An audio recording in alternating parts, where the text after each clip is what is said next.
ہم پنجتنی ہیں۔ حاضرین بزم السلام علیکم ورحمۃ اللہ وبرکاتہ۔ سب سے پہلے تو آپ تمامی حضرات کو اس جشن پرمسرت کی تہہ دل سے اعماق قلب سے مبارکباد تہنیت پیش کرتا ہوں، اور اسی کے ساتھ رب کریم کی بارگاہ میں دست بدعا ہوں کہ پروردگار ہم کو ان دو معصوموں اور بالخصوص کہ جن کے شان میں یہ جشن منعقد کیا گیا ہے، امام جعفر صادق علیہ الصلوۃ والسلام اور نبی کریم حضرت محمد مصطفیٰ صلی اللہ علیہ وسلم کی سیرت پر چلنے کی توفیق عنایت فرمائے۔ اعوذ باللہ من الشیطان الرجیم، بسم اللہ الرحمن الرحیم۔ الحمد للہ رب العالمین والصلاة والسلام علی اشرف الانبیاء والمرسلین، مولانا و مقتدانا و سیدنا و نبینا و شفیعنا انشاء اللہ ابی القاسم محمد و آلہ الطیبین الطاہرین المعصومین ولعنۃ اللہ علی اعدائہم اجمعین من الآن الى لقاء یوم الدین۔ اما بعد فقد قال سبحانہ وتعالی فی کتابہ المجید وهو اصدق الصادقین وقولہ الحق۔ بسم اللہ الرحمن الرحیم۔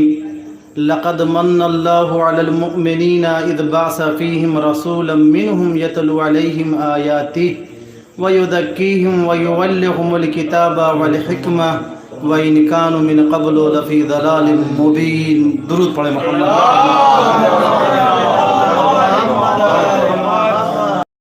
جس آیہ مجیدہ کی تلاوت کا شرف حاصل کیا ہے، اللہ سبحانہ تعالیٰ اس آیہ کریمہ میں اپنے نبی کریم کا قصیدہ پڑھ رہا ہے، اور اس طریقے سے کہ وہ منعم حقیقی، وہ کائنات کی ہر شے کو عطا کرنے کے بعد احسان نہ جتلانے والا پروردگار ایک ایسی نعمت کو عطا کر رہا ہے کہ جس پر احسان جتلا رہا ہے۔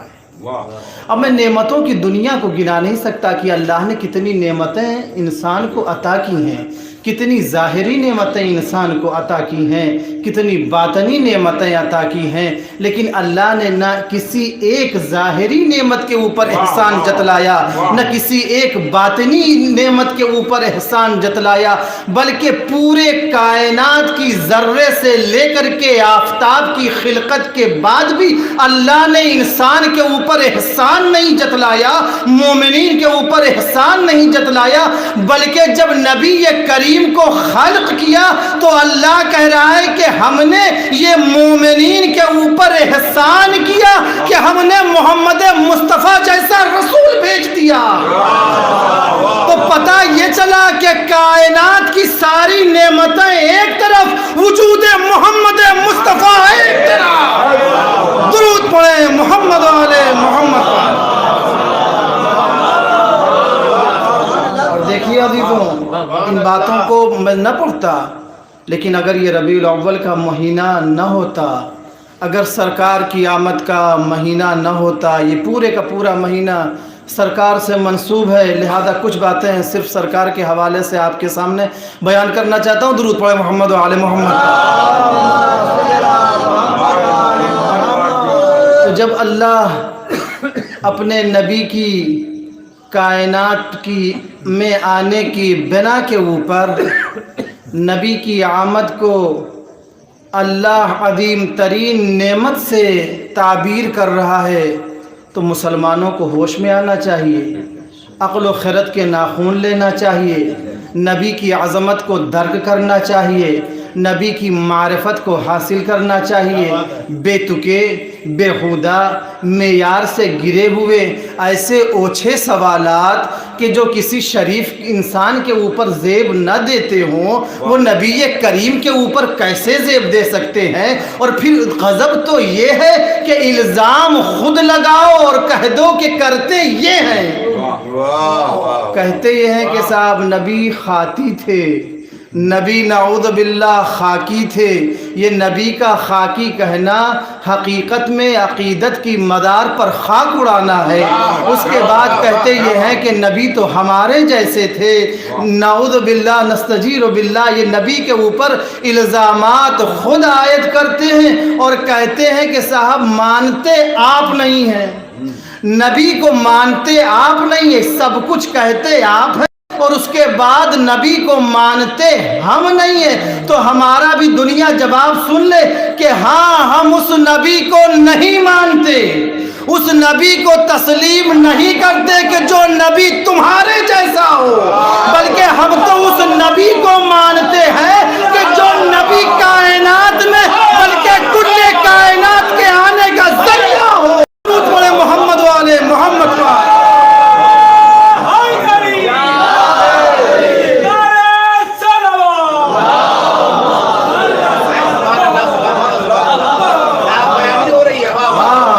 نبی کو نہیں مانتے کہ جو آپ کے جیسا ہو, بلکہ ہم اس نبی کو مانتے ہیں کہ جس کی مدحت قرآن کرے. ہم اس نبی کو مانتے ہیں کہ جس کا قصیدہ رب پڑھے. ہم اس نبی کو مانتے ہیں کہ جہاں کے اوپر انسان اپنی حیثیت کو پہچانے, نبی کے وقار کو ملحوظ نظر رکھے. اس لیے کہ جب تم کچھ کہو گے تو وہ کلام ہوگا, جب نبی کچھ کہے گا تو وہ حدیث ہوگی. تمہاری حیثیت یہ ہے کہ جب تم گفتگو کرو گے تو تمہاری گفتگو کلام کہلائے گی, نبی گفتگو کچھ کرے گا تو وہ حدیث کہلائے گی. تم قانون بناؤ گے تو وہ اس میں شدت ہوگی, نبی قانون جال کرے گا تو وہ شریعت ہوگی. تم دوست سے ملو گے تو تمہاری ملاقات ہوگی, وہ ملنے جائے گا تو معراج کی رات ہوگی. درود پڑھے محمد والے محمد پر.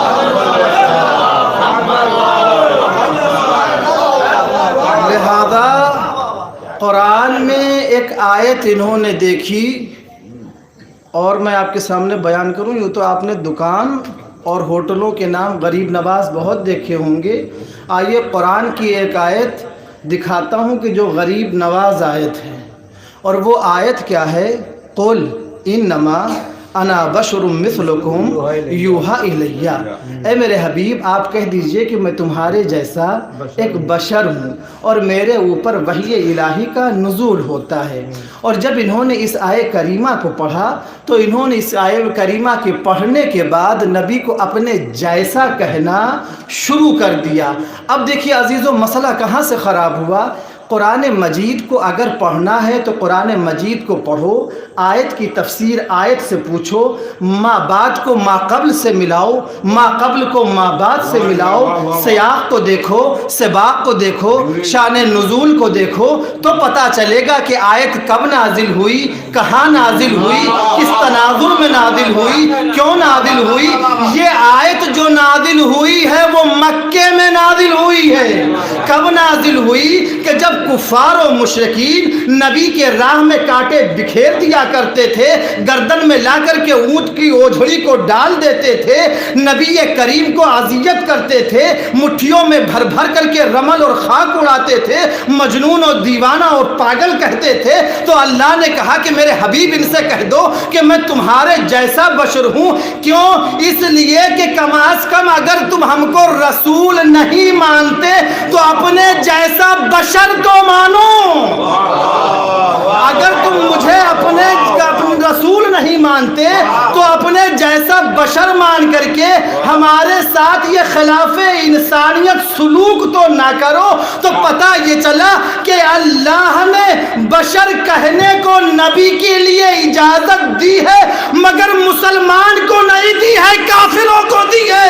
تو اب جس کا دل چاہے نبی کو اپنے جیسا کہے, مگر کہنے سے پہلے اپنا نام کافرین کے فہرست میں درج کروا لے.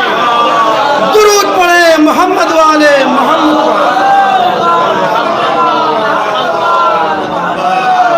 دیکھیں دور نہ ہونے پاؤں, بہت بڑے اس زمانے کے جو ہے وہ عالم جو ہمارے یہاں ابھی موجودہ ہیں اور بڑی اتحاد کے اوپر ان کی بڑی گفتگو ہے, جناب سلمان ندوی.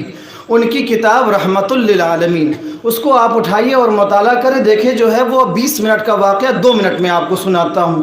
وہ کہتے کیا ہے کہ ایک دفعہ کا واقعہ یہ ہے کہ رمضان المبارک کا مہینہ آ گیا، اور ہوا ایسا کہ نبی نے ایک دن روزہ رکھا بغیر سحری کے۔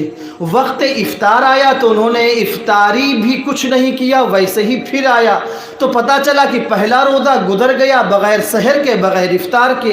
دوسرے دن پھر نیت ہوئی، پھر روزہ رکھا گیا بغیر سحر اور بغیر افطار کے۔ اور ادھر پتہ یہ چلا کہ نبی تو روزہ رکھ رہے ہیں صاحب بغیر افطار اور سحر کے۔ کہا ہم بھی تو نبی کے ماننے والے ہیں، ہم بھی تو نبی کے پیرو ہیں، لہذا ہم بھی روزہ رکھتے ہیں۔ پہلے دن نبی نے رکھا بغیر سحر اور افطار کے، انہوں نے بھی رکھا۔ دوسرے دن انہوں نے جب نبی کریم نے روزہ رکھا تو انہوں نے بھی رکھا بغیر سحر و افطار کے۔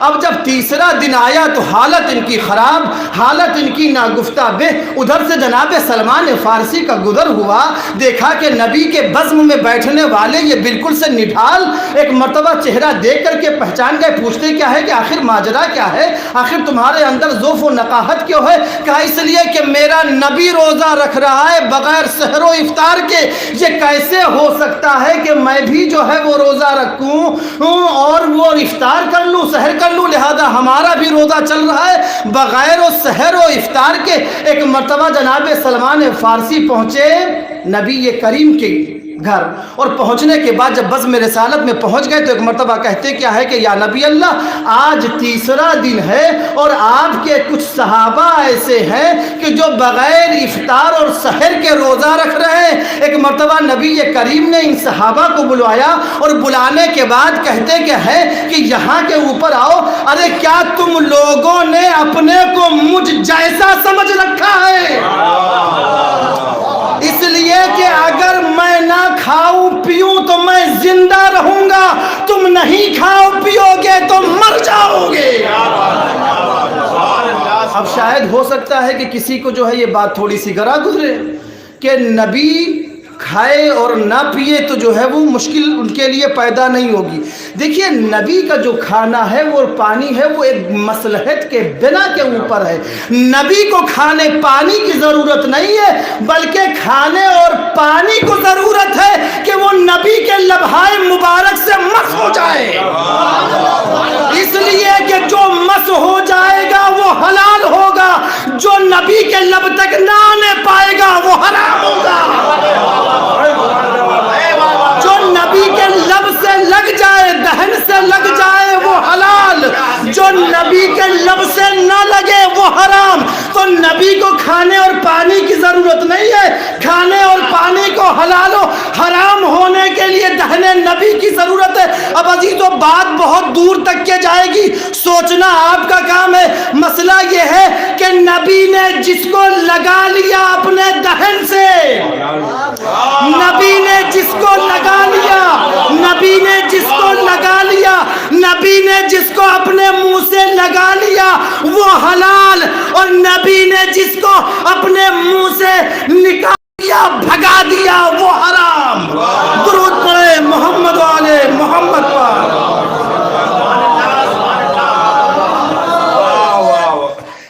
لہذا ہم کہاں اور نبی کریم کہاں، ہم کہاں اور نبی کریم کی عظمتیں کہاں، ہم نبی کریم کے برابر کیسے ہو سکتے ہیں، ہمارا مقابلہ نبی سے کیسے ہو سکتا ہے؟ بس ایک آخری موقع کے اوپر ایک نبی کا پیغام تک کی جو ہے واضح کرنا ہے اور پہنچانا ہے، اور اسی کے اوپر جو ہے تقریر کو تمام کر دینا ہے۔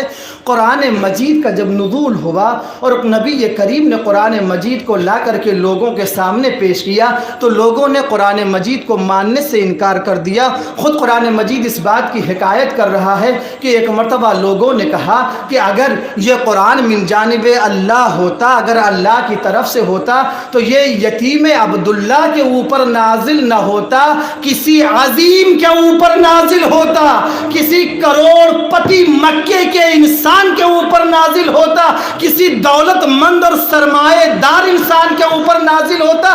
یہ معمولی حیثیت رکھنے والے کہ جن کے پیسے میں دولت میں کوئی مقام نہ ہو، ان کے اوپر اللہ کا کلام نازل نہیں ہو سکتا۔ لہذا معاملہ یہ ہوا، آپ مزاج کفر کو پہچانیے کہ جب مزاج کفر آتا ہے تو وہ شرف کو سمجھتا ہے دولت کے اندر، اور وہ سمجھتا ہے کہ اگر عزت ہے کسی شے میں تو بڑائی کا معیار دولت میں ہے۔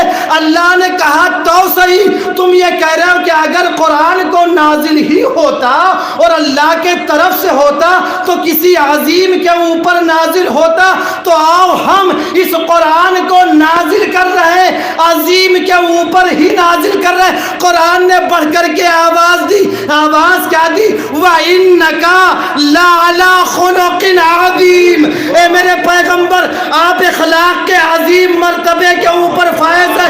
پتہ یہ چلا کہ قرآن کے نگاہ میں عظیم وہ نہیں ہے جو دولت مند ہو، بلکہ عظیم وہ ہے جو صاحب اخلاق ہو، جو صاحب کردار ہو۔ لہذا نبی کریم کے اس جشن کے اوپر ہم اللہ کی بارگاہ میں عاجزانہ درخواست گزار ہیں کہ پروردگار میرے معبود میرے اللہ تو ہم کو نبی کریم کی سیرت پر چلنے کی توفیق عنایت فرما۔ پروردگار بار الہ تو ہم سب کو اخلاق نبوی سے آراستہ فرما۔ پروردگار بار الہ میرے معبود جو لوگ پریشان حال ہیں ان کی پریشان حالی کو برطرف فرما۔ پروردگار بار الہ مظلومین عالم کی نصرت و یاری و حمایت فرما۔ بالخصوص جس طریقے سے تریپورہ میں لوگوں کو ستایا جا رہا ہے، مسلمانوں کو افغانستان میں اور دنیا کے جس حصے میں، پروردگار بار الہ اگر یہ شر پسند عناصر قابل ہدایت نہیں ہے تو ان کو صفِ ہستی سے نیست و نابود فرما۔ پروردگار بار الہ پرچم اسلام کو سر بلند فرما، پرچم کفر و نفاق کو سر نگوں فرما۔ پروردگار بار الہ اس بزم میں جو لوگ جہاں سے بھی آئے، جس طریقے سے دام درم سخنے، جس اعتبار سے انہوں نے مدد کی، اے اللہ تو ان سب کی عبادت کو شرف قبولیت عنایت فرما۔ پروردگار بار الہ میرے معبود میرے اللہ تو ہم سب کی اس قلیل عبادت کو اپنے حضور میں شرف قبولیت عنایت فرما۔ اور میں خود اپنی طرف سے اور اپنے خاندان کی طرف سے اور وہ لوگ کی جنہوں نے اس محفل کو آراستہ کیا، اس بزم میں تشریف لانے والے جمیع شعراء کرام، ان سب کا تہہ دل سے شکر گزار ہوں اور اللہ کی بارگاہ میں درخواست گزار ہوں کہ اللہ ان سب کی اس عبادت کو شرف قبولیت عنایت فرمائے۔ انہی کلمات کے ساتھ آئندہ کے لیے اس محفل کو ملتوی کیا جاتا ہے۔ وآخر دعوانا ان الحمدللہ رب العالمین۔